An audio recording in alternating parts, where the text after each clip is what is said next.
Justice is the giving to each man what is proper to him. A friend ought always to do good to a friend and never evil.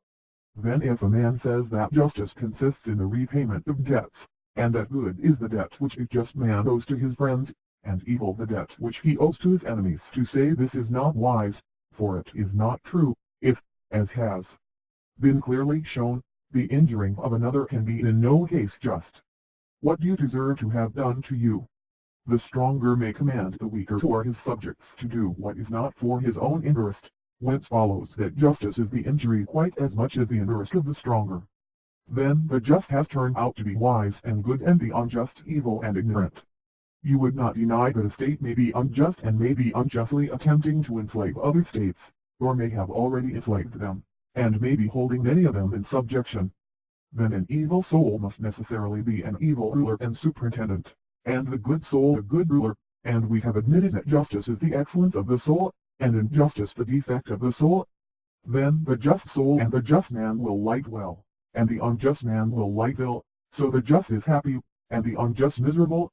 But happiness and not misery is profitable, hence injustice can never be more profitable than justice. When both have reached the uttermost extreme, the one of justice and the other of injustice, let judgment be given which of them is the happier of the two.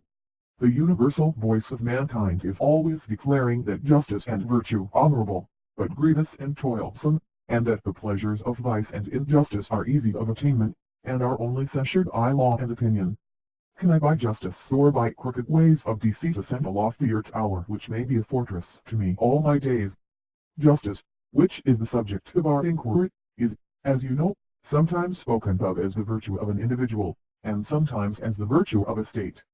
But when intemperance and diseases multiply in the state, halls of justice and medicine are always being opened, and the arts of the doctor and the lawyer give themselves airs.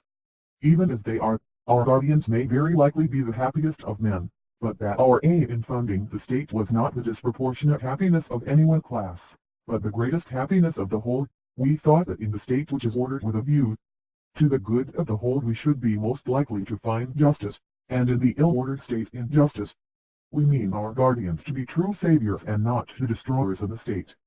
Are not the rulers in a state those to whom we would entrust the office of determining suits at law? And are suits decided on any other ground but that a man may neither take what is another's, nor be deprived of what is his own? But in reality justice was such as we were describing, being concerned however, not with the outward man, but with the inward, which is the true self and concernment of man. For the just man does not permit the several elements within him to interfere with one another, or any of them to do the work of others. He sets in order his own inner life, and is his own master and his own law, and at peace with himself. Must not injustice be a strife which arises among the three principles, a meddlesomeness, and interference, and rising of a part of the soul against the whole, an assertion of unlawful authority, which is made by a rebellious subject against a true prince, of whom he is the natural vassal? What is all this confusion and illusion but injustice, and intemperance and cowardice and ignorance, and every form of vice? Then virtue is the health and beauty and well-being of the soul, and vice the disease and weakness and deformity of the same.